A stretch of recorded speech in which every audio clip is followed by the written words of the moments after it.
Selle tarvis, et muuta joonistatud objekti taustavärvi või näiteks joone jämedust, joone värvi või laadi, siis selle jaoks peaks teil olema aktiveeritud selline tööriistariba.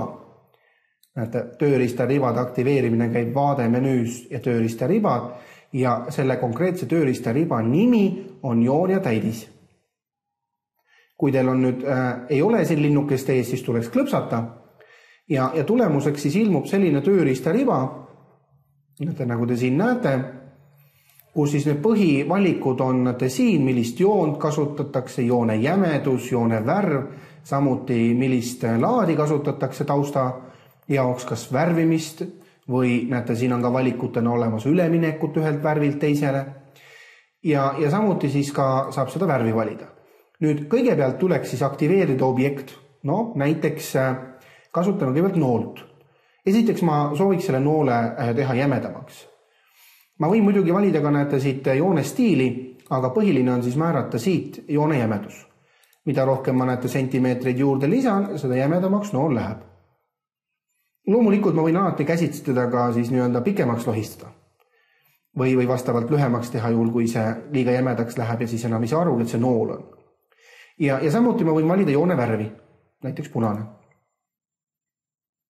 Kui tegemist on näiteks mõne sellise kujundiga, millel on rohkem seda sisu, näiteks ristkülik või ring, siis ka neil loomulikult võib valida joont ja joone jämedust, näete.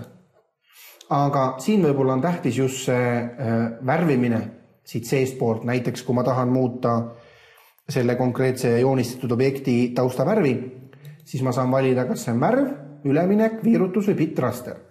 Meie vaatame värvi ja siis järgmine valik ongi see, et valite, millist värvi soovite. Värvide loetelu on siin näete väga pikk ja põhjalik. Mina soovin näiteks helerohelist, otsin helerohelise, klõps ja näete, see ring on heleroheline. Juhul, kui ma tahan näiteks, et ka see joon oleks heleroheline, siis saan ka valida siit joonele värvi. Tegelikult see sama roheline kuus tuleks üles otsida, et oleks ühesugune. Ja nüüd ei saagi nagu aru, et kus see kontuurjoon on. Ja täpselt samamoodi käib siis ka kõigi teiste joonistatud objektide puhul. Saate siis veel kord üle korrates muuta selle objekti joont, kontuurijoone jämedust ja värvi ning samuti siis objekti taustavärvi, et siin peaks olema valitud värv ja siit siis tuleks valida soovitud konkreetne värv, roheline, sinine, punane ja nii edasi.